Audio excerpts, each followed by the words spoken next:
All right. So the question that everyone is asking, did Hype delay BTS's comeback? Because BTS, as you know, they've expressed several times that they're very excited to come back on the 2022, yeah, to reunite on 2025. And so why is Hybe suddenly announcing that they are actually going to make a comeback on the 2026 and 2029?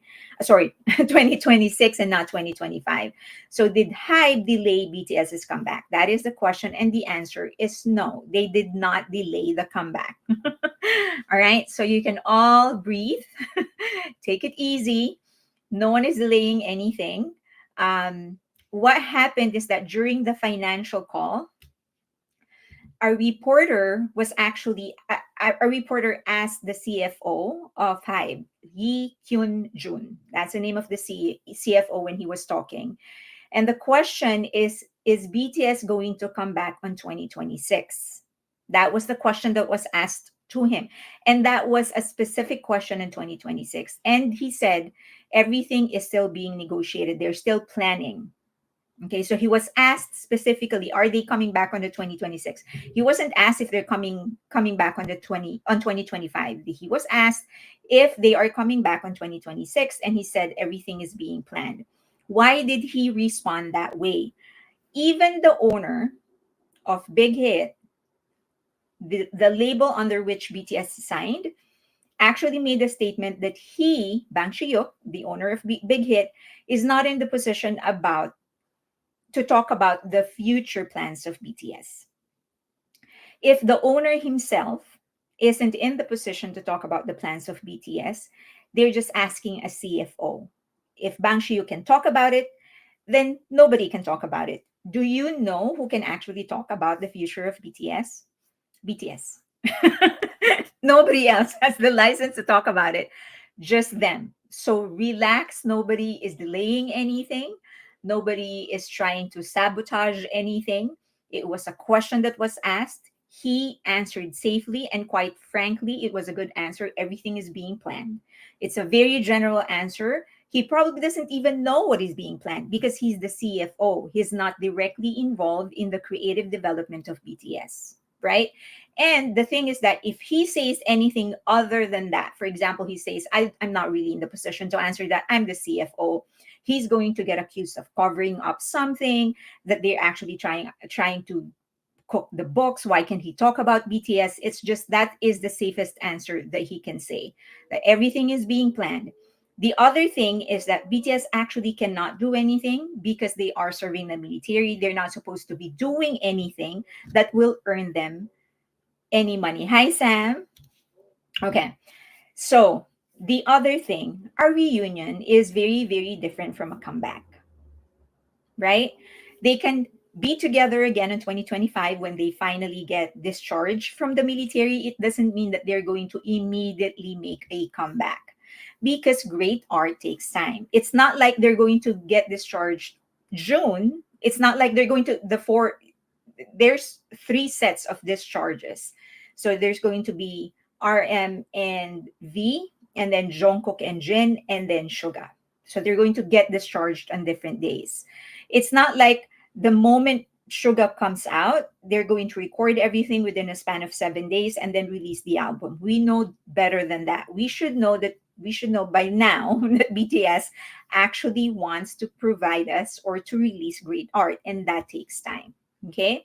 And even if, let's just assume for the sake of argument that BTS decides to take a rest first, they are well within their right and probably even not even probably, but their obligation to take care of their own mental and physical health. So that is just a natural thing. If they want to rest, that should be encouraged. In fact, if they want to rest, they will, and it's no one's business if they do, and they can take a rest for as long as they want. Nobody should be making a comment about it. It's BTS. It's their life, their money, their career. They are going to do whatever it is that they want. Now, this is a serious question from a baby army who's really going through some existential crisis because I guess she got roped into the solos, the world of the solos, and everyone has been insisting that they are getting mistreated, that everything that is they are that are being released about BTS is actually not the choice of BTS. And so her sincere question is, how do we know those that are OT7 and that are fully supporting their career? How do we know that this is actually their choice? Number one, it's just logical because Hybe and Big Hit, two different companies, by the way. Hybe and Big Hit are businesses. And so why? And Hybe isn't really making a great living as of the moment. They need money. So why on earth will they delay a comeback of a group that's actually earning them more than 50% of their revenue even during hiatus? Imagine what BTS can contribute once they are out of hiatus. If I'm Hype and Big Hit and they tell me that they want to release an album by the end of June, I'm going to move hell and high waters to make that happen. But the thing is that they can't force BTS to do something like that. BTS is going to take their time. They're going to release an album when they want to release an album, and that is that. Imagine, just imagine what BTS can bring if they are already active. And given that Hybe and Big Hit are businesses which even solos are insisting that they like money, they probably correct, then why will they delay the comeback of BTS? Number two, BTS has done more than enough to actually communicate how much they are in control of their own narrative, their own creatives, their own career, and that they make their own decision. Okay. Remember, remember this. This is one of the greatest signs that they themselves make their own decision. When their career was starting to take off globally, Bang Shiyuk offered the six guys to actually take a rest. And he said that not just in the documentary of BTS Monuments of the Stars, but also in different interviews. He said that he has gotten to a point where he felt that the boys that BTS actually needed to prioritize their happiness. Okay, it was this scene. He said you can make bigger wishes since everything is going so well, but I'm really worried that if you don't take a rest, that if you continue doing it this way, that you are going to end up being unhappy. And then in another interview, he said, how can they work if they are struggling?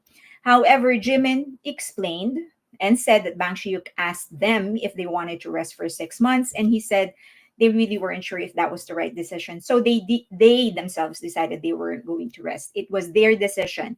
Bang Shiyuk offered it to them. As far as I know, he flew in. I think they were in the US here. He flew in from somewhere just to be able to have that one night meeting with them, just to offer them and convince them to actually take a rest. And it was BTS who said no. Another incident during D-Day, as we know, Suga doesn't take any crap from anybody. So I guess someone was asking in live chat whether there was enough budget for his project, and he was like, "Stop talking about budget. Stop talking about big hit, not giving us money because they do. I know because I spent it." Okay, so watch his live on D-Day because that's where he said it. Another classic case is J Hope. In Suchuita, he said that it was his decision not to release a physical album, primarily because at first he was like, is this going to be an album? Is it going to be a mixtape? He wasn't really sure. So he just made the call, no physical CDs. And then later on, when he learned that a lot of armies or those that whoever they were were very upset that he didn't release a physical album, he actually felt bad about it. So he decided to release a physical album way after the release of Jack in the Box. Okay. Another incident, it was Jungkook. A lot of people were asking why he wasn't doing a solo project, why he wasn't announcing anything. And he went on Suchuita and explained he was really enjoying his break. And he didn't have any plans of actually releasing an album.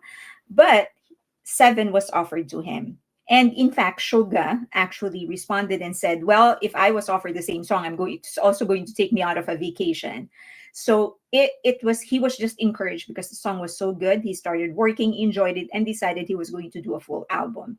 In his documentary, the entire time he was actually emphasizing that it was his decision. He made the choices of the song. In fact, in one scene, they actually showed the producer of Seven offering Jungkook the song Standing Next to You.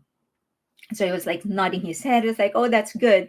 So imagine the song was being offered to Jungkook, not to the manager of Jungkook, not to Bang Shi-hyuk. It was to Jungkook who was actually listening to the song. They offered it to him because he will make the decision on whether he's going to perform the song or not. Okay, and one of the earlier signs, or one of the earlier times when they actually talked about being in control, was Jin. Just about anything that he did is actually a sign that he really makes his own decision. But when he released his first song, he said that he insisted that they use his own lyrics because it was his first song and it was important for him, for armies to actually hear it from him, that it comes from him. Next, we know that Jimin is one of, actually, he's a boss. Now we know that. Now when it comes to his own projects, he is the boss, and it was his idea to actually create a character for his second album. So this that it's a concept album. I don't know, I guess I should, well, everybody should be aware of that by now, that the entire Muse album is a concept album. He's actually taking on a character, and it was Sergeant Pepper's Lonely Hearts Club Band that he used as a peg for his project. So he said that he wanted to create a concept, a character, rather than him voicing out his own thoughts. He wanted to create a narrative. And Sergeant Pepper's Lonely Hearts Club Band was actually the peg that he used. So another sign that it was his decision and he made it happen. Right after Jin came out of the military, he said that he wanted to do an event, a hug event. And actually, Big Hit didn't want to do it for security reasons. Initially, he wanted to do it outdoors, just have everybody in an outdoor venue, and he was just going to go around and hug everybody. And Big Hit just said that no, it's going to be too risky. That's not safe for you. And I think that's the right call. So he said initially, okay, I'm going to do 7,000, 5,000, until they settled with 1,000. And I think at the end of that event, when he hugged the very last person, he was like, that's it, 1,000? It's like, I could have hugged more people. And Namjoon literally does a live stream every after release to explain the music that they created. He would explain the lyrics, he would explain the melody, the beats. That is another sign that nothing gets released unless they actually approve it. Remember, BTS aren't victims. They are very strong, smart, principled men who have their own disposition. So I hope that we get to respect that. I have realized in the last several years that I think for a lot of people, being a victim is very sexy for them. They feel like when you're a victim, you're like, everyone's attention is on you, or what. I don't understand that. Of course, there are actual victims. Let me just get it out. Let me just get that on the table. There are actual victims. There are those whose rights are being violated, bodies are being violated, and we should respect that. If we insist that other people who aren't really victims to be victims, we're actually disrespecting those who are victims. There are people who really need help and they really get violated, their rights are taken away. Those are the victims. But BTS, they aren't victims. They're strong men, principled men. They are very, very powerful in every sense of the word. And they have never abused that power, but they also have never allowed anybody to step on them.